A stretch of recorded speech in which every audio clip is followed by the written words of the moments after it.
Hello everybody, welcome to Talk About Houses. I'm Todd. I'm Oana. So we are going to talk about how to prep for a successful home sale. The things you need to do to get your house ready to sell. Absolutely. So just like when you're planning a party or you're planning any other event, you have to plan for the sale of your home. Okay, so we're just going to go through we wrote down all these things and we're going to go through them one at a time. Okay, so the first one is focus on curb appeal. Absolutely. Now, why is that important? Because there's no substitute for a great first impression. So that means do things like tidy up the front yard, make sure that the flowers look nice and everything's trimmed, the bushes are trimmed, all that good stuff. As you're approaching the front door, make sure that your sidewalk is swept, your porch is clutter-free, and get rid of all the dead leaves and any cobwebs. And the front door, make sure your front door looks lovely, fresh, and a new coat of paint is worth its weight in gold. Painting the trim on your front door, painting your front door. If you have shutters on the outside of your home, paint those too. It makes the house look fantastic. I've actually seen people like pull up to a house and then just say no and drive away. Absolutely. Because the yard was bad.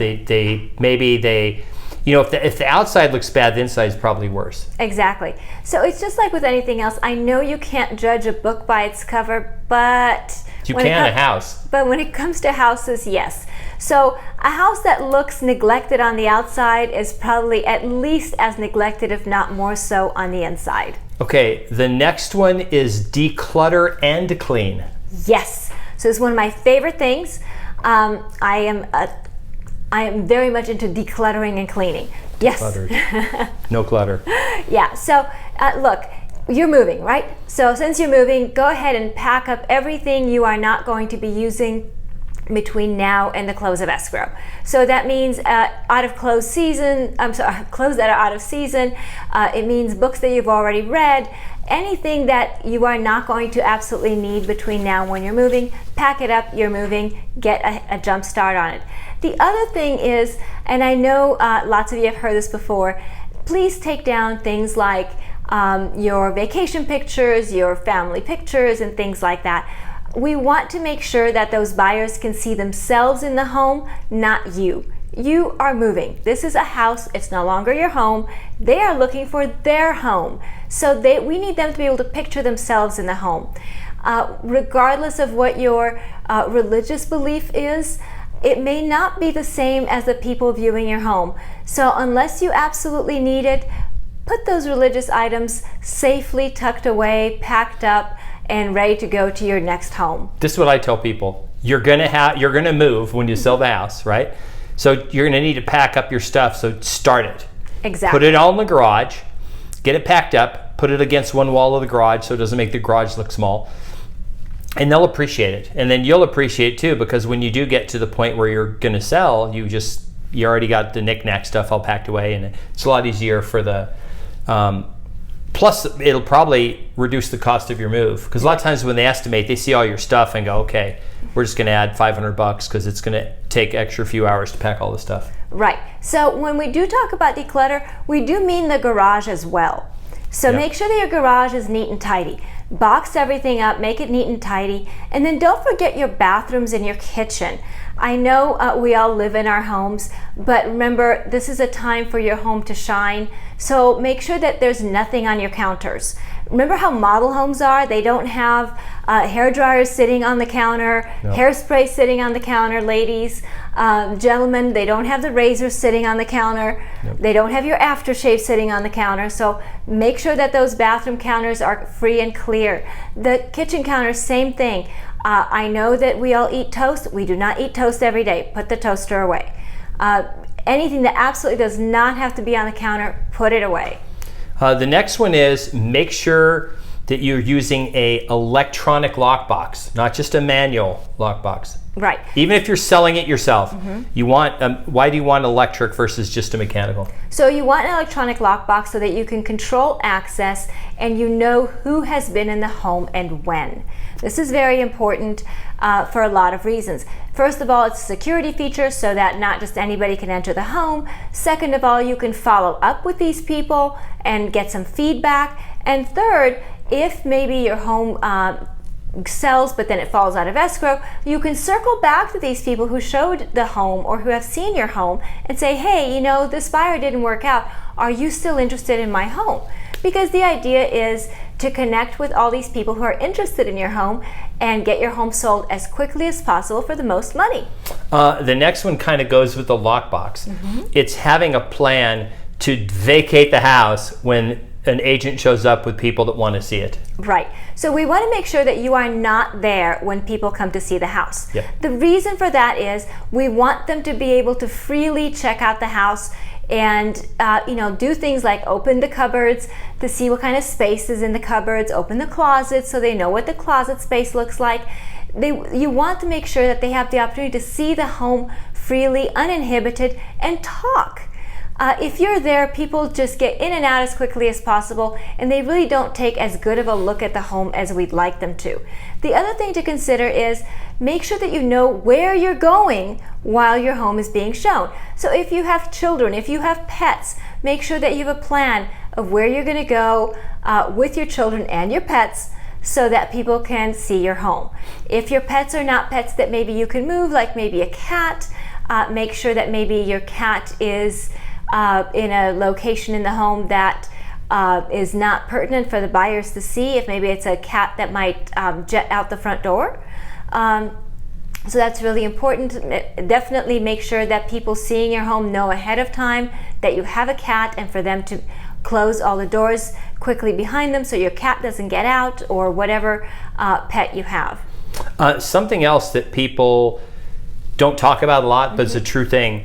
The buyers are actually uncomfortable if they're in your house and know you're there. It's very uncomfortable.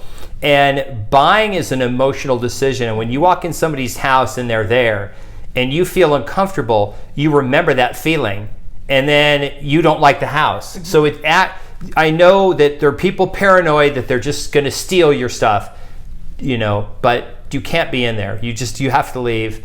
If you want to have cameras and stuff, that's fine, but don't be there, because they'll walk in to feel uncomfortable and they're not going to feel like it's their house if you're there. It is a huge impediment being to the house. It's huge, and I've just never understood why people have to be there when the home is being showed. Right. And to Todd's point, if you have things that are valuable and you're concerned about them springing legs, put them away. Remember, we talked about that, declutter, pack things up, put them away. If you have a home safe, put them in your home safe. Whatever you feel you need to do to keep your property safe.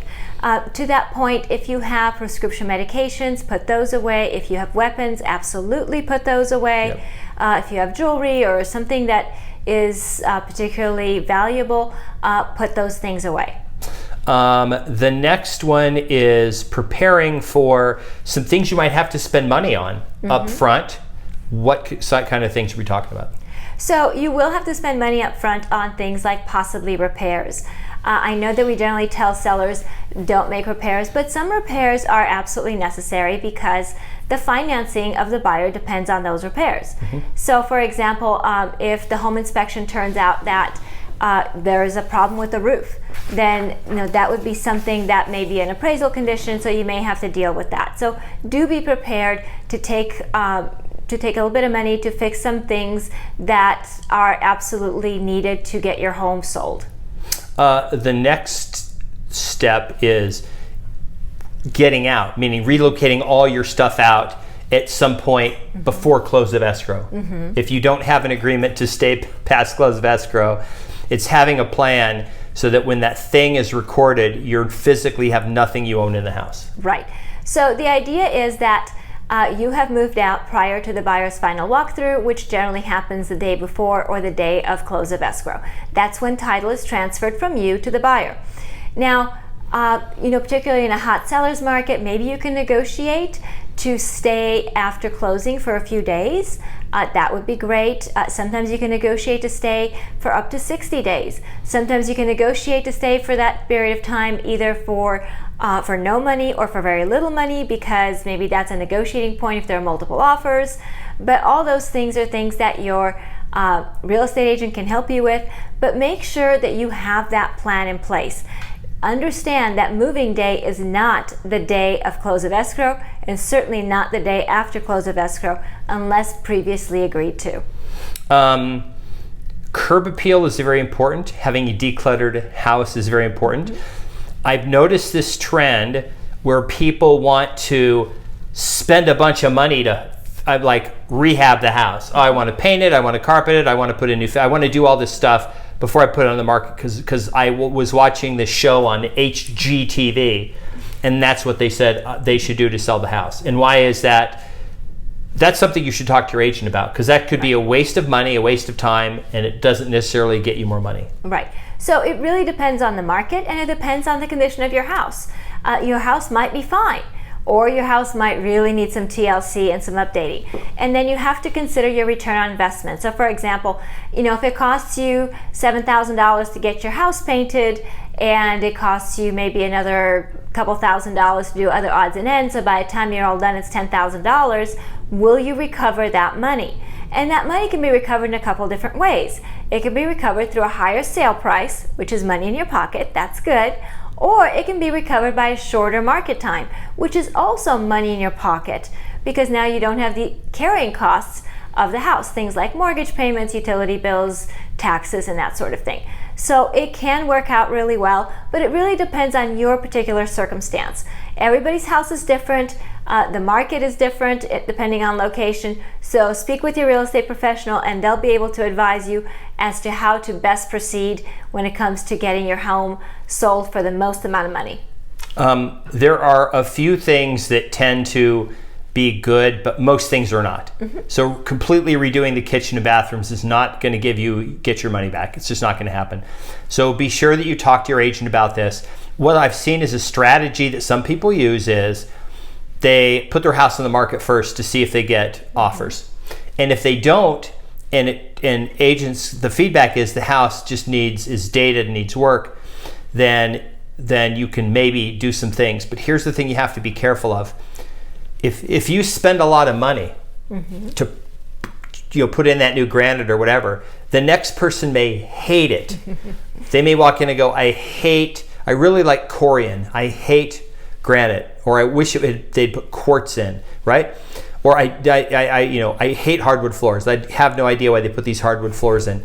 And you just created a hurdle, because now that person's like, well, it's been redone. I don't want to have to redo it, because they obviously spent money and they obviously are trying to get all their money back. So I'm not going to pay for their remodel and then change it again.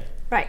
So again, speak with your real estate professional as far as what's popular in your market and what makes financial sense in your situation. If you are thinking about selling in Las Vegas, Henderson, North Las Vegas, anywhere in the greater Las Vegas area, and you just want to have us come out and take a look and just give you some, you should do this, give us a call. We also would be available to list the home and sell it. We can do that as real estate agents, right? Absolutely. We can do that. We do it all the time. So we can talk to you about the whole process. So please give us a call. Put our contact information below. Thanks for watching the video today. Please subscribe, hit the notification bell, leave us your comments. And share the video with your friends, because you never know who wants to sell their house, and this might be a valuable tool for them. Yep. All right. We'll see you guys on the next video. Bye.